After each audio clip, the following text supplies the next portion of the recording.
by our players, by our coaching staff. Hats off to Ohio State, great football team. I mean, very elite talent everywhere. They're very well coached. And that was a tough game. That game was just kept going back and forth in that second half. So a tremendous amount of credit to the players and the coaches of accomplishing our 1-0 goal for the week. Right here, James, front right. Mario, to the extremely big picture. In year 4, the building process of the program, you took over when you had, I believe, like 63, 65 players. Injuries at that time, how it would impact you? You mentioned coming in injuries that happened throughout the game. You had DJ Johnson playing both ways, true freshman playing on the last play of the ball game for the first time. What does this say about the state of your program to earn a signature win on the road at a place where nobody comes to win since 2017 and do it with those injuries in the big picture? Well, more than anything, James, I think it's a testament to process, because all we kept talking about and preaching was, the stuff that you guys kill me for because it's boring. But the practice preparation eventually becoming the game reality. Kayvon Thibodeau's a great player for us, and he was not going to be present. And Justin Flo's injury was a surprise to all of us. No one knew until Tuesday. Something that had surfaced, something that had happened in the course of the game. And we had lost Drew as well, Mathis. And then Mace, he got hobbled today, and then Trevin. So I think when that happens, you really just got to turn all the attention and focus. The play calling was great. It was excellent, but you've got to give an unbelievable amount of credit to the players just coming out with heart, with toughness, with the discipline that executed at a high level against a great football team. And that's what it came down to. And we just found a way to be 1-0, and proud of those guys. Second row on the right. Eric?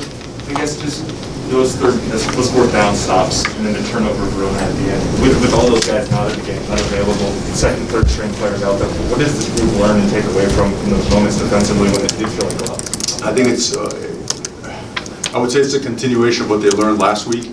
Last week for 2 quarters, we didn't play it very well.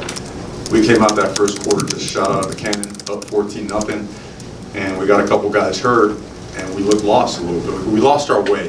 We weren't triggering. We weren't just getting downhill, both on offense and on defense, until the fourth quarter when we almost felt like our backs were against the wall, and the guys started looking at each other and saying, enough is enough. We play to a certain standard, and we don't let the external factors get in the way of this thing. And I think that's what happened the entire week, and they just carried over to game time. I think you saw it in pregame. If you saw our pregame, and we do a lot of live stuff in pregame, make sure that the hips are locked and the feet are in the ground, hands are inside. I think it just showed up, and it showed up constantly, and it also showed up in high level execution. Really good play calling, really good play designs. Just all in all, just a tremendous effort by everybody in the program, the athletic training staff, to be able to put together with some of the guys that we had. We didn't have any bodies. You saw DJ Johnson play some defensive end, and he's a great one. He really is. Credit to him for being able to do both. So, big game for Oregon, big game for the Pac-12 to come out at a place where I don't think they've lost many games here at home, not in the regular season, in a long, long time. And credit to them. That's a great football team. Can't say enough great things about it. Back left here on the TV thing, Matt. Mario, Anthony's play seems like every time you needed a really clutch play, he came through for you this time, and just his impact and his senior leadership to kind of get you through this game. Yeah, he was winning over the team towards the end of last season. I think today everybody saw why. Besides being a playmaker, his demeanor, his poise is special. It's different. I mean, he's a really, really cool, in the right way, cool kind of guy, where I guess when you've been through what he's been through, right, injury-wise, everything he's had to deal with in his career, it hardens you, right? You become callous. So he's unfazed. And you saw he took some shots, but and the offensive line protected him well, 0 sacks, 270 yards rushing, I believe. Just Anthony was outstanding, and I think Anthony and this football team were just scratching the surface. Middle TV, Brandon. Mario, it seems like an identity was really established out there. How would you describe the identity? Is this what you've been working toward in your time of this? Sure.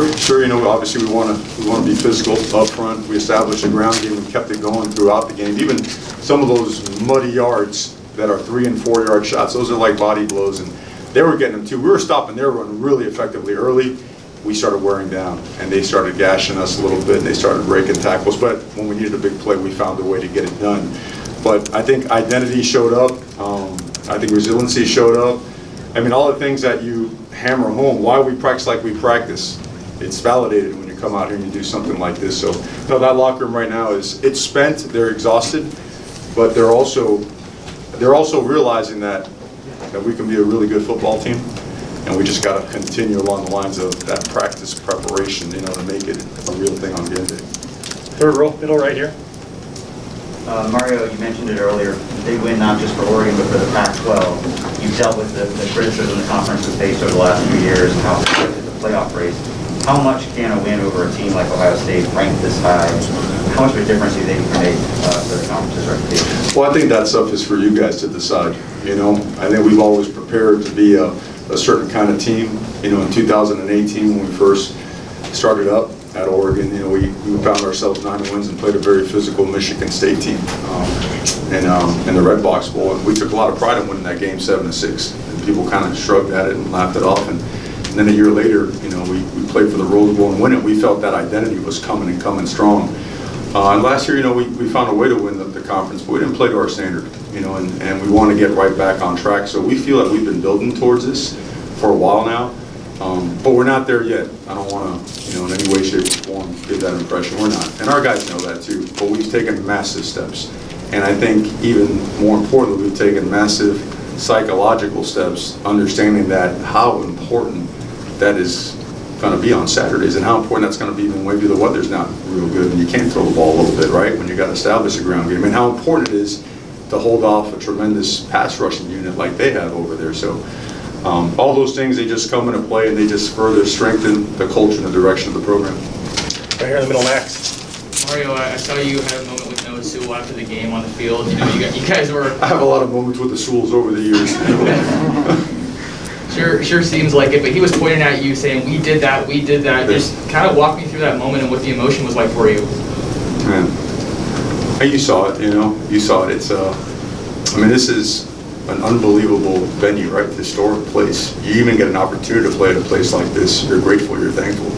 And to go out there and play with the type, to play the way that we did, right? To find ways to make plays, to find ways to scrap and get out of tough situations. Your own 1 yard line, go 99 yards against a really good defense. I think all that's, what it rings in their head? They think back to the fourth quarter program when we are all over them about finishing. They think about when we're pushing and lifting weights and we're adding an extra period of practice. All those things, they come to light at the surface. And it's almost like, hey, that's why we push each other, because it makes this a reality and makes this worth it. So it's one of those type things. I'm going to be all over him about his missed tackles on film tomorrow, so he'll be mad at me again. But no, he is I think he's the best in the country. It's a shame that some of these other pieces are a little bit banged up right now. I think you guys are in for a really special, a special unit once these guys get healed up. Over here on the left, Coach. Coach, you've had a really successful career as both a coach and a player. Are you able to kind of step back and look at where this kind of stands in your career achievements? And if you can't today, when do you think you'll be able to have a moment to yourself and be like, kind of assess what you guys did today? Oh, wow. February, day after signing day, something like that is when it'll truly happen. It's only right, it's only fair, and it would always keep me truthful to our players. I want them enjoying it, don't get me wrong. I want them to truly enjoy this for 24 hours. We got to heal up. We've got a lot of injuries, so we don't want to lose the momentum of what we just did here. The magnitude of it, I know it's large, but I let that part take care of itself. I really wanted to congratulate all the coaches and shake the hands of everybody in the organization. I'm sure I missed a couple that are here. I'll get with you guys later, but for me, I've worked under some really good people, and I feel like that approach really works going forward, looking ahead, always pushing. So I'll stay along those lines. Front middle right here, Dennis. Mario, there's a point when you get the job, you want to say what you want to do. Was there a point before this where you saw them take it into action? Before this game, at any point in the last 4 years, what was the turning point? Just to play the way you wanted to play. Talk about today, or no, just in the past, where you in general? They showed you that they were going to play the way you wanted to play. Man, quite practice, Dennis, to tell you the truth. The neatest thing, when I got to Oregon, I was blown away. Because I came in as an assistant coach. I came in as a co-coordinator, the offensive line coach. And all of a sudden, the head coach departed, and I was like, man, why? you know, 'cause I love it. I love being there. My kids love being there. And then, you know, I get blessed with that opportunity to be the coach. So, I mean, from then on, it was, man, couldn't be grateful enough and show enough gratitude. So I owe every ounce of what I have, and it's not about me. It's about all these other people that are investing and pouring themselves in. I get to be in front of the microphone. I get to do all this fun stuff. Those guys in there, the men and women in there, and they are all, everyone's a piece of this, and it's awesome to be a part of. Critter? Mario, you talked twice about the play calling. You guys were very left-handed on your touchdown runs and plays. Can you explain that, what you saw, or why it was so successful? Oh, you know, the college game is so different than the NFL game, so hashes always play a part into what you do. You know, I wouldn't put it as much as left and right as maybe the boundary on a couple of those plays. We hit some ones to the field as well. We felt like we had an opportunity to go to the field. We checked it and got it to the boundary. We felt we had angles. We felt we had leverage. And we got the ball outside, and we wanted to keep them off balance. We wanted to make sure we could get inside, we could get outside, we go wide zone, stretch and puncture, wide zone man on the backside and RPO it, wide zone, split zone, inside zone. Well, I won't worry about all that stuff, but you know what I'm talking about. We just had to, they're a great defense. We want to keep them off balance and keep showing them different things. You said that you're not there yet, you're only scratching the surface, but what you've seen to this point, what's your gut on how good this team can be this year?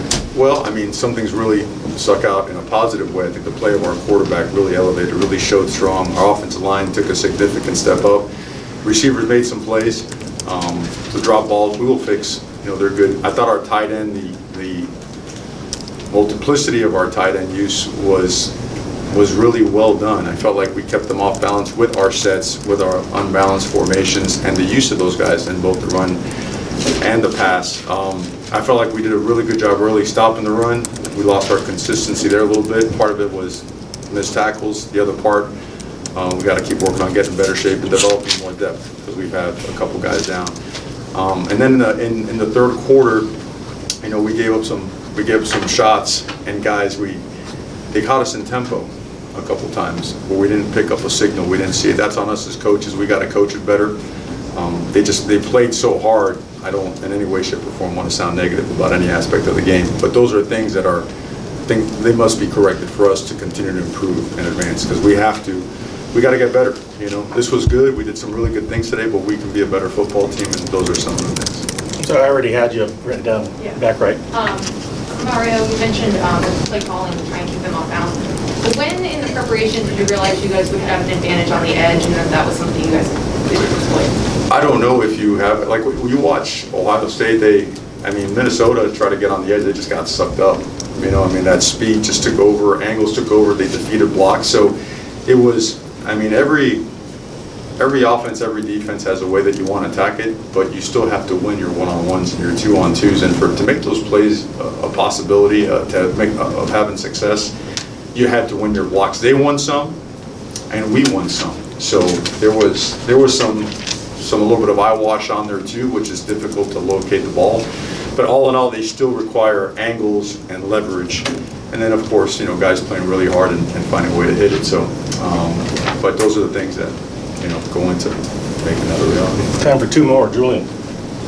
Last year, a lot of the offensive line guys talked about how the lack of a full off season and hanging out outside kind of put a wrench in the chemistry a little bit. Did you see that kind of what they could be come to fruition today, and then how important was that to open it up for CJ? Well, without a doubt, I think Alex Forsythe continues to prove himself as not only a great player but a great leader. Him and Ryan Walk, members of our leadership council, have really just gotten the best out of those guys. But I can't say enough about George Moore, and I can't say enough about Dawson Jaramillo, who played extensively today. I can't say enough about Salah, who's continuing to get better and better, so we're getting guys in there. Him and Stephen Jones playing some excellent football on that side. Jackson Powers Johnson, I don't think he played today, but he's jumped in there before and played for us. Those guys they're developing, they're getting stronger, they're getting better.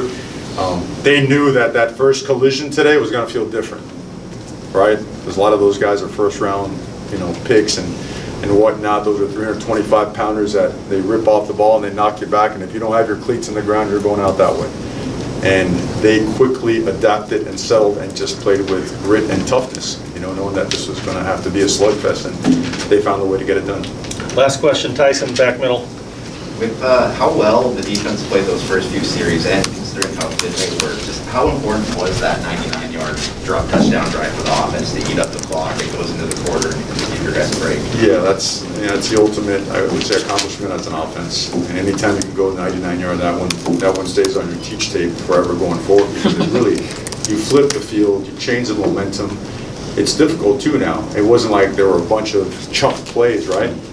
But they weren't nickel and dime plays either. They were good runs. They were good guys. I mean, all that stuff was it's a game changer, And it gave the defense time to rest. Not only that, it gives them hope. It gives them energy, It gives them enthusiasm. And those guys, I can't say enough about the defense. You guys, hopefully you saw how many guys were down and the pieces that had to be put in there.